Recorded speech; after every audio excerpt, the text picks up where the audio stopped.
Bila hati terasa berat, tak seorang pun mengerti bebanku. Ku tanya Yesus, apa yang harus ku buat? Dia berfirman, mari datanglah. Dia selalu pedulikan aku. Ku datang Yesus, Dia pikul segala bebanku. Sujud di altarnya, ku bawa hidupku. Ku terima anugerahnya yang pulihku dan bebaskanku. Ya ubah hidupku, barui hatiku. Sesuatu terjadi saat datang di altarnya.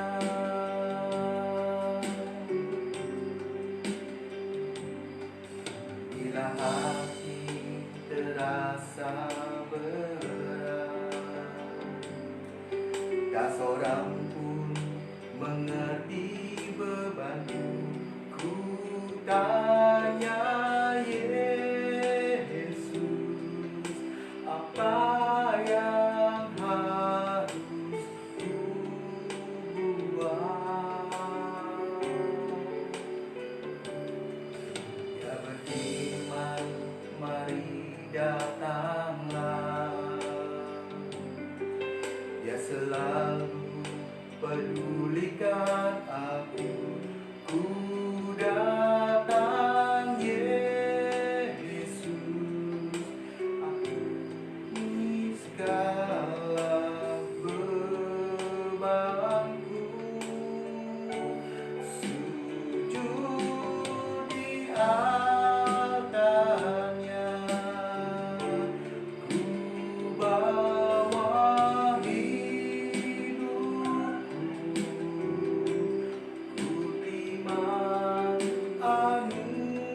anugerahnya, ya ampuniku dan bebaskanku.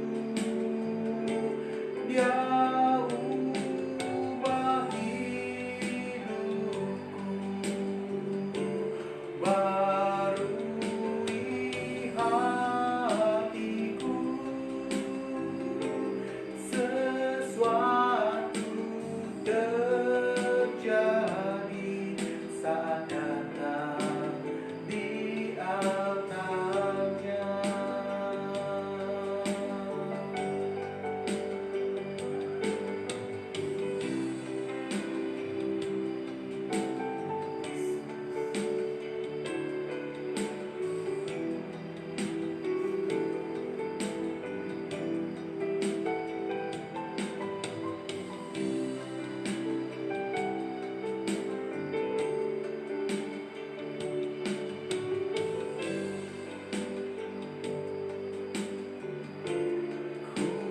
Bawa hidupku,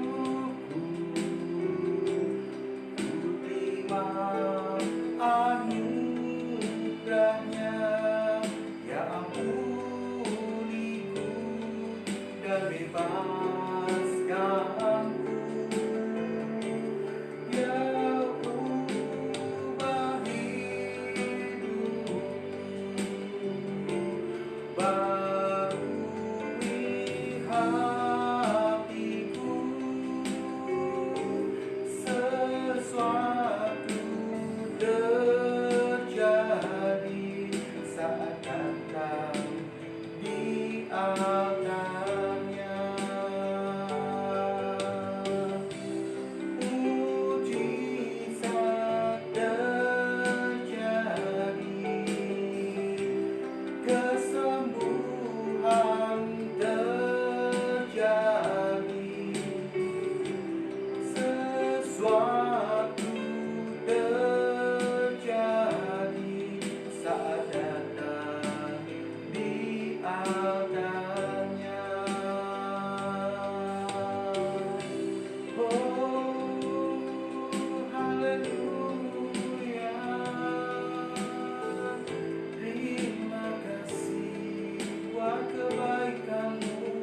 Bapa di dalam surga, kami mengucap syukur dan terima kasih pada kesempatan pagi yang indah hari ini Tuhan.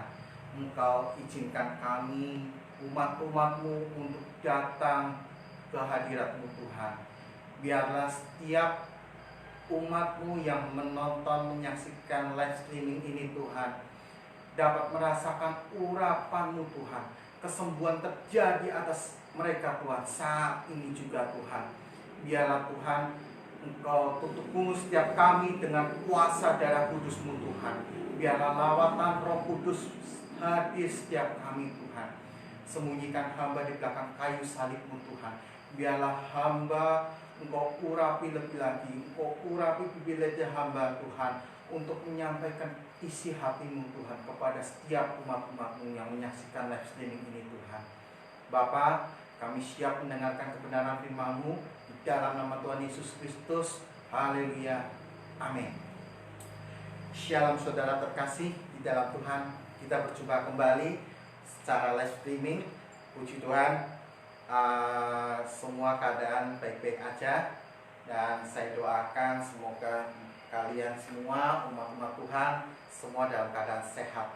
Dan puji Tuhan, saat ini saya ingin tidak terlalu formal, tetapi ada sedikit firman yang akan saya sampaikan. Pada hari belakangan ini banyak orang yang di PHK, banyak orang yang mengeluh, aduh kok lama sekali untuk lockdown, suruh di rumah. Dan sekarang sudah bulan Mei, terjadi sekitar bulan April, kita udah 2 bulan. Dan ada yang mengatakan jenuh, boring atau sebagainya. Dan saudara terkasih, pernahkah kita merenungkan apa yang terjadi saat Paulus di penjara?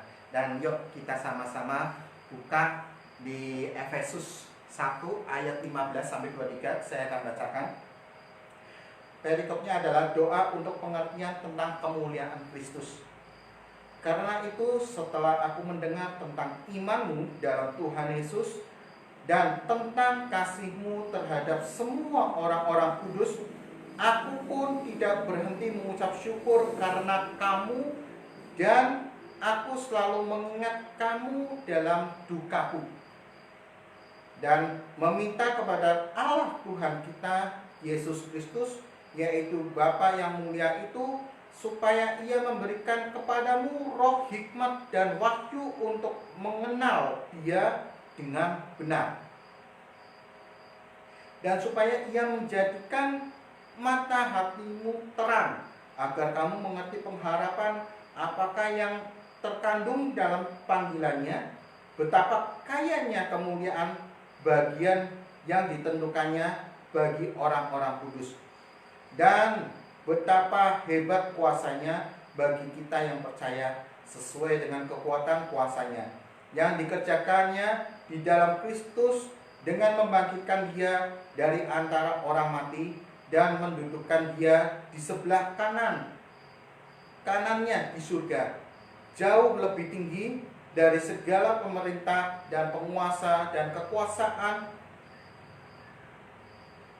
kerajaan dan tiap-tiap nama yang dapat disebut, bukan hanya di dunia ini saja, melainkan juga di dunia yang akan datang.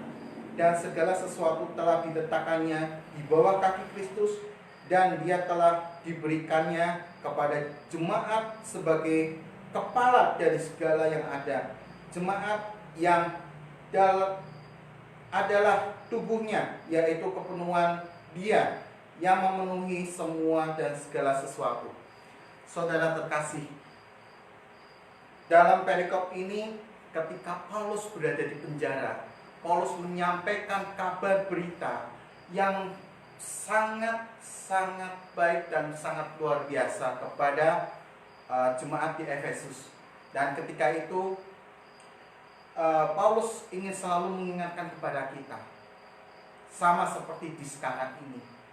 Saat ini lagi musim corona, kita semua di lockdown dan harus berada di rumah standby, ya, standby at home. Jadi sama seperti Paulus ketika di penjara, Paulus mengingatkan kita harus berdoa sekali lagi, minta hikmat dan wahyu agar mengerti, supaya kita diberikan satu pengertian tentang kemuliaan Tuhan, apa yang dikandung, apa yang dimaksudkan oleh Tuhan tentang rencana sekarang ini.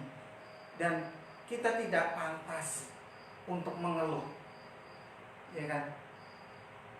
Kita harus berucap syukur apapun yang terjadi. Mungkin sebagian orang banyak yang mengatakan, pendeta itu enak berbicara. Sekarang kalau kita di rumah gak bekerja, kita tidak menghasilkan apa-apa, dan sekarang untuk cari makan aja agak susah. Saudara sekalian, perlu kita ketahui, bersungut-sungut awal dari kejatuhan kita, ya. Dan disinilah kita harus mengingatkan, bersyukur, syukuri semua apa yang ada, ya kan? Saudara dan saya masih bisa makan 3 kali, amin. Dan kita perlu ketahui, sekarang apa sih yang Tuhan inginkan dari hidup kita? Tuhan menginginkan kita selalu berjalan dan menaati amanat agung Kristus. Apa sih itu? Jadikan semua bangsa murid, ya kan? Dan ada satu ayat yang tertulis, kita jangan fokus pada tambahannya. Kita fokus, carilah kerajaan surga serta kebenaran, maka semua akan ditambahkan. Banyak orang salah mencari apa tambahannya. Dan inilah kejatuhan manusia untuk kesekian kali. Dan dalam 2 Korintus yang kemarin saya bacakan, manusia akan mencintai dirinya sendiri dan akan saling membunuh dan tidak akan peduli. Dan mereka garang, mereka tidak peduli agama atau segala macam, tetapi mereka melakukan ibadah. Dan di mana mereka melakukan ibadah itu seolah-olah mereka tuh tidak mengakui kekuatan dari Tuhan. Dan firman Tuhan dikatakan apa? Orang seperti itu jauhi dia. Nah, maka dari itu saudara sekalian, di mana sekarang keadaan kita hendak mengucap syukur. Dan kemarin saya ada recording di mana saya ada tanya jawab bersama seorang senior hamba Tuhan juga. Dia juga seorang dosen dari gereja GKAI yang di Yogyakarta. Beliau mengatakan banyak seorang para hamba Tuhan yang jago berkhotbah, bisa menyembuhkan, bisa ini, bisa itu. Tetapi saudara sekalian, itu bukan kemauan Tuhan. Tetapi yang diinginkan adalah supaya khotbahi diri sendiri dan bertobat. Mereka manusia hanya berpikiran, wah, kekuatan ini kalau mereka jemaat disembuhkan, wah berarti pendetanya yang manjur, pendetanya yang hebat. No, bukan. Saudara sekalian, kita kembali ke basic, yaitu firman Tuhan. Di mana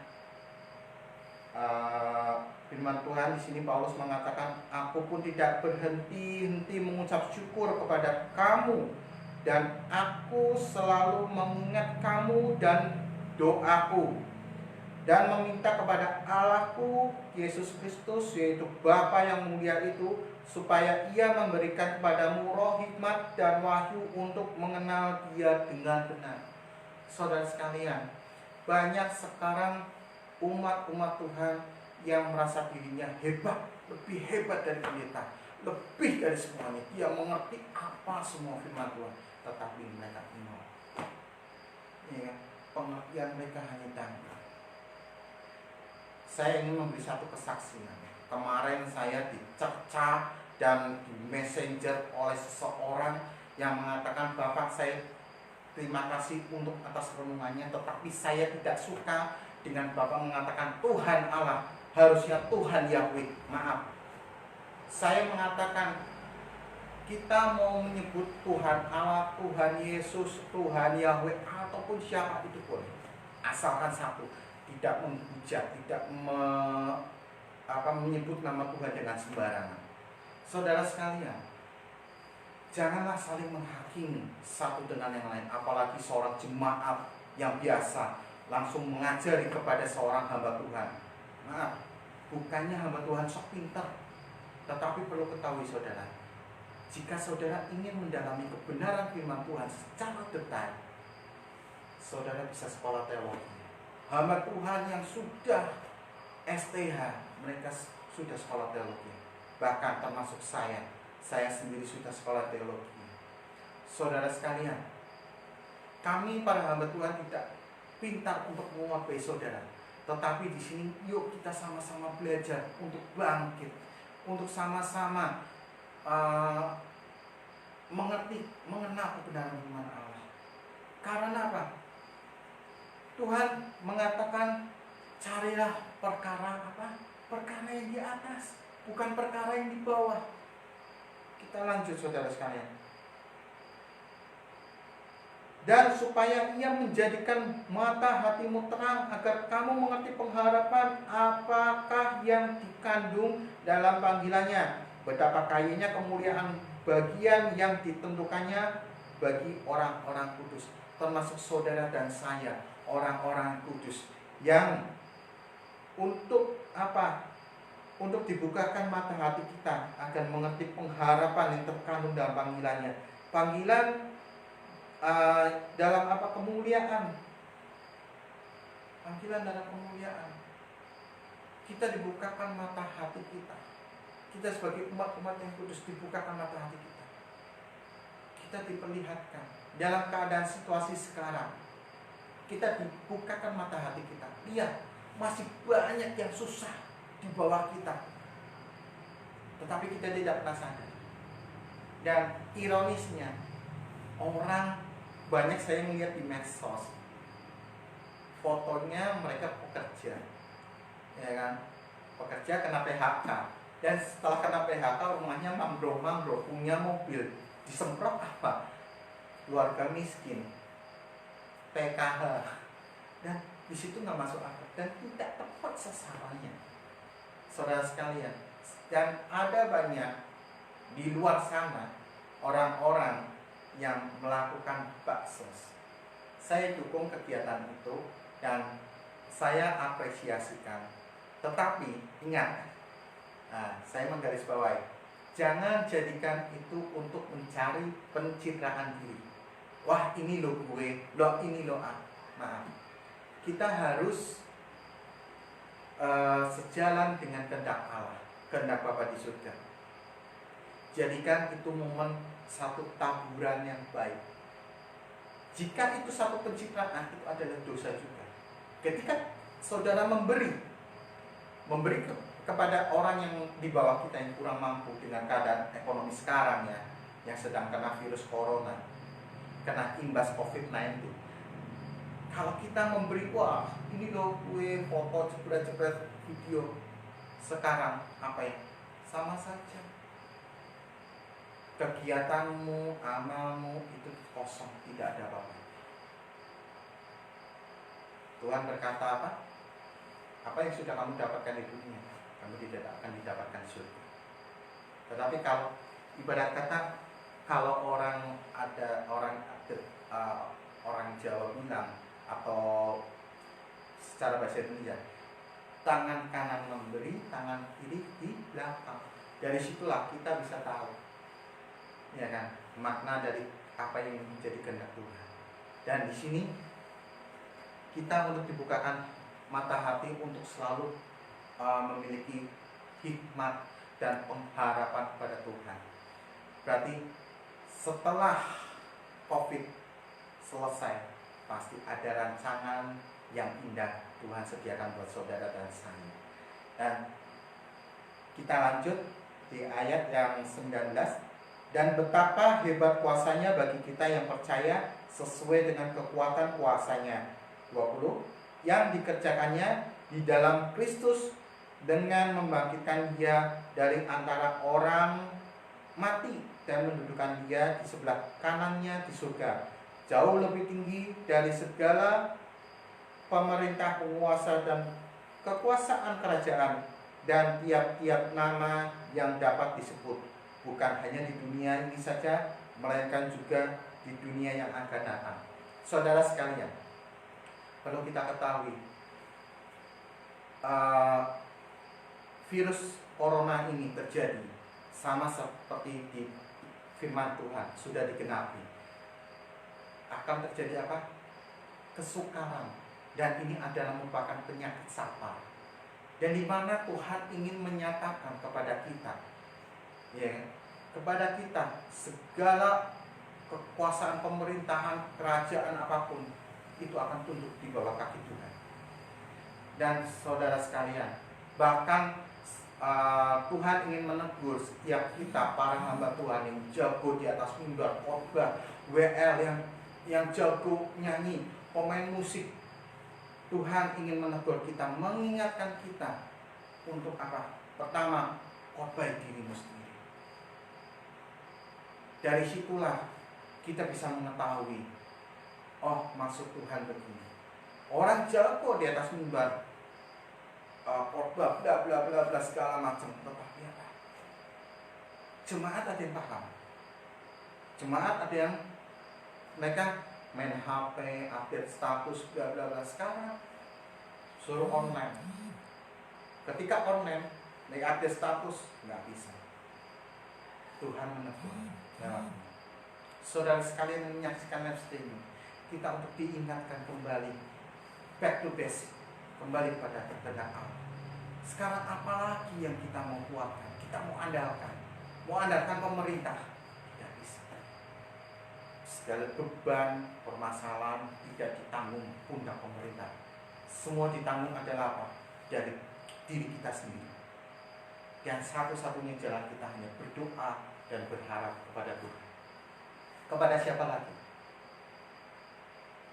Kita tidak berjalan. Orang kaya sekaya apapun boleh dengan adanya uang, dengan adanya kekuasaan, apa segala macam. Tapi saatnya tiba, lenyap sudah. Tuhan bisa memberikan apapun. Dan saya ingatkan saudara, bagi saudara yang saya sering memberikan yuk kita baksos kita ini, sering ada yang di WA, ada yang di Messenger, di Facebook, mereka mengatakan apa? Maaf Pak, saya kan lagi juga miskin Pak, ini ada. Firman Tuhan dikatakan apa? Ketika engkau kaya, menabur itu mudah. Nah, dan ketika engkau miskin, engkau bisa menabur menjadi berkat, itu sangat luar biasa. Itu yang Tuhan kehendaki. Saudara sekalian, saya sudah sering memberikan contoh. Bukan saya, wah ini Pak Yosef loh, wah ini seorang hamba Tuhan. Enggak, no. Maaf. Saya memberikan satu contoh, yuk. Saya sendiri aja kekurangan, tetapi saya diberkati oleh Tuhan. Dengan saya bisa bernapas, masih bisa makan. Hendaknya saya membalas dengan apa? Dengan berbagi kepada saudara yang kurang mampu. Dan disinilah, percaya atau tidak, kalau saudara ingin diberkati, lakukan ini. Kita jangan cari tambahannya, kita lakukan bagian kita. Tuhan ingin melihat, Tuhan ingin mengetes sejauh mana saudara setia terhadap Tuhan, melakukan kehendak Tuhan. Nah, dari situlah, jangan hanya berpikir aliran kemakmuran yang ikut Tuhan ini pasti mewah, pasti sukses, pasti ini. Salah. Ingat Tuhan, ya, ikut Tuhan itu pikul salib. Berani menyangkal diri, mau berjalan dalam ketetapan Tuhan. Pikul salib itu tidaklah enak. Tetapi firman Tuhan dikatakan, datanglah kepadaku yang berbeban berat, lemah letih dan lesu. Aku akan memberi kelegaan kepadamu. Tetapi ada kata-kata apa? Pikulah, kuk yang kuberi. Nah, tahu nggak kuk? Kuk itu kalau saudara lihat di sawah, kerbau membecak sawah itu kan ada 2 kerbau. Itu kuk yang di atas pundaknya. Berat emang. Fungsinya apa? Saudara tahu nggak? Fungsinya apa?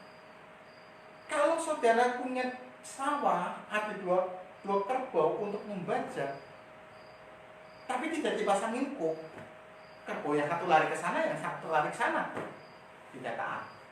Tetapi ketika Yesus mengatakan pikulah, puk, berarti saudara dan saya bersama-sama dengan Yesus. Kita mau apa? Adanya rendah hati, adanya mau rendah diri di hadapan siapa? Di hadapan Tuhan pertama dan di hadapan sesama. Dari situlah kita belajar. Dan kita lanjutkan ayat selanjutnya. Di ayat 22, dan segala sesuatu telah diletakkannya di bawah kaki Kristus, dan dia telah diberikannya kepada jemaat sebagai kepala dari segala yang ada. Jemaat yang adalah tubuhnya, yaitu kepenuhan dia yang memenuhi semua dengan segala sesuatu. Saudara terkasih, kita sebagai umat-umat Allah, ya, kita semua umat-umat Allah, termasuk hamba Tuhan juga umat Allah. Siapa kepala gereja? Kepala gereja adalah Tuhan Yesus Kristus. Ingat, bukan pendeta. Jangan saya banyak menerima WA, menerima telepon, SMS atau messenger. Banyak orang-orang yang mengatakan, Pak Yosef tolong doakan saya. Saya lagi ada permasalahan dengan keluarga, saya ada permasalahan dengan dagang, keuangan, saya mengatakan, emangnya pendeta dukun? Emangnya pendeta itu juga Superman? Jangan berharap terhadap manusia, tetapi berharaplah kepada Allah. Karena apa? Allah penguasa segalanya, pencipta langit dan bumi. Allah kita, Allah Bapa kita, Bapa kita yang kaya. Mintanya ke siapa? Ke Bapa kita. Saudara perlu ketahui, pendeta, romo, bruder, suster, apapun evangelis, bahkan gereja pun tidak bisa menjamin saudara dan saya masuk ke dalam kerajaan surga. Yang bisa menjamin adalah siapa? Saudara sendiri atau saya sendiri dengan hubungan kita terhadap Tuhan. Dari situlah di sini dikatakan apa? Dan segala sesuatu telah diletakkannya di bawah kaki Kristus, dan dia telah diberikannya kepada jemaat sebagai kepala dari segala yang ada. Jemaat yang adalah tubuhnya, kita adalah tubuhnya, yaitu kepenuhan dia yang memenuhi semua dan segala sesuatu. Saudara terkasih, kita perlu ketahui sekali lagi, Kristus adalah kepala, kita adalah tubuhnya. Dimana ketika nanti Tuhan Yesus datang kedua kali, Yesus akan menjemput kita sebagai mempelai, yang termasuk saudara dan saya orang-orang kudus. Hidup kudus, nanti ada versi recordingnya, saudara bisa saksikan di YouTube, channel YouTube saya. Dan di sini jemaat yang adalah tubuhnya, yaitu penuhan dia dan memenuhi semua dan segala sesuatu. Yang apa? Yang memenuhi semua. Jadi kita memenuhi semua kepenuhan. Kepenuhan itu apa? Ibarat kita tahu gelas dikasih air, itu akan terus meluap. Dengan apa? Kasih. Kita adanya kasih itu digerakkan oleh siapa? Kuasa Roh Kudus. Dan kita di sini adalah kepenuhan dari Roh Kudus. Saudara kasih, saya hanya bisa menyampaikan firman Tuhan ini, dan kalau saudara terus menyaksikan live streaming saya, nanti sore jam 6 sore akan saya lanjutkan tentang dimana kita adanya pengertian tentang berhikmat kepada Tuhan dan bersyukur dalam segala keadaan. Saudara sekalian, kesimpulan dari firman ini adalah kita harus tetap kuat di dalam Tuhan. Jangan andalkan manusia, jangan andalkan siapapun. Dalam arti kata, kita memang hidup perlu uang, tetapi jangan jadikan uang itu segalanya. Tetapi kita andalkan Tuhan, maka Tuhan yang akan selalu memberkati kita, menyertai kita. Tetapi ingat, kita lakukan bagian kita, maka Allah akan turut bekerja dalam segala hal. Bagaimana kalau Tuhan bisa turut bekerja dalam segala sesuatu? ketika saudara hanya cuma makan tidur nggak ada kegiatan. Buat apa ada HP? Cuma main TikTok, Instagram, WA. Dari situlah medsos kalau kita gunakan secara positif bisa menjadikan uang. Tetapi kalau saudara menyalahgunakan, maka iblis bisa menghancurkan saudara. Tetaplah bersyukur pada Tuhan dalam segala hal. Kita tutup Alkitab kita doa. Bapa di dalam surga, pada saat ini anak-anak Tuhan yang menyaksikan live streaming kami, Tuhan, ampuni segala kesalahan kami ya Tuhan, yang selama ini kami terus mengandalkan kemampuan kami bahkan orang lain. Tuhan, ampuni kami Tuhan. Dan pada saat ini biarlah kuasa urapan-Mu turun ke atas anak-anak-Mu yang menyaksikan live streaming ini, baik yang menjalankan perjamuan kudus, baik yang tidak menjalankan. Tuhan, Urapi sertai. Biarlah mereka dalam keadaan di rumah, keadaan mereka apapun, selalu mengucap syukur dan mengandalkan Tuhan, selalu berdoa. Biar mereka dibukakan mata hatinya untuk mengerti apa rencana Tuhan atas kehidupan kami semua yang ada di sini. Bapak, kami percaya rancangan-Mu adalah rancangan damai sejahtera, bukan rancangan kecelakaan.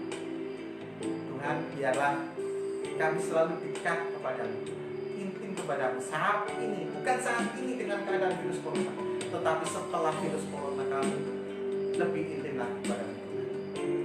Tuhan, terima kasih untuk koreksi dari Engkau Tuhan melalui Roh Kudus. Biarlah penyataan-Mu selalu menyertai kami semua. Terima kasih ya Tuhan. Terima kasih. Tutup bungkus setiap anak-anak-Mu yang dimanapun mereka berada dengan kuasa darah Kudus. Dan Tuhan, berkati anak-anak-Mu dalam setiap usaha pekerjaan. Berikan mereka kesehatan keselamatan. Dan kami berdoa juga untuk bangsa Indonesia serta pemerintahan yang ada, dari presiden, wakil presiden, para staf menteri, juga sampai pada kabupaten, kecamatan, dan sampai pada kelurahan, RT, dan RW. Kau berikan tugas tanggung jawab yang besar kepada mereka dan takut akan Kau. Bapak, terima kasih. Pada saat ini kita angkat kedua tangan kita. Terimalah berkat rahmat Allah Bapa yang Maha Kuasa, dengan persekutuan yang kudus, dengan para malaikat yang kudus, dengan putranya yang tunggal, Tuhan Yesus Kristus. Kita menerima berkat dari Allah Bapa, Allah Anak, dan Allah Roh Kudus. Terpujilah Engkau Tuhan, dari sekarang sampai selama-lamanya. Haleluya. Amin. Saudara dikasih, kita ketemu kembali nanti sore jam 6, dan saudara bisa menyaksikan recordingnya di YouTube channel saya. Nanti saudara bisa lihat di Facebook saya, ada websitenya, dan di situ subscribe dan klik tanda lonceng serta like jika itu benar memberkati saudara, kehidupan saudara, dan yang lain sharekan untuk kebaikan. Tuhan Yesus memberkati. Shalom.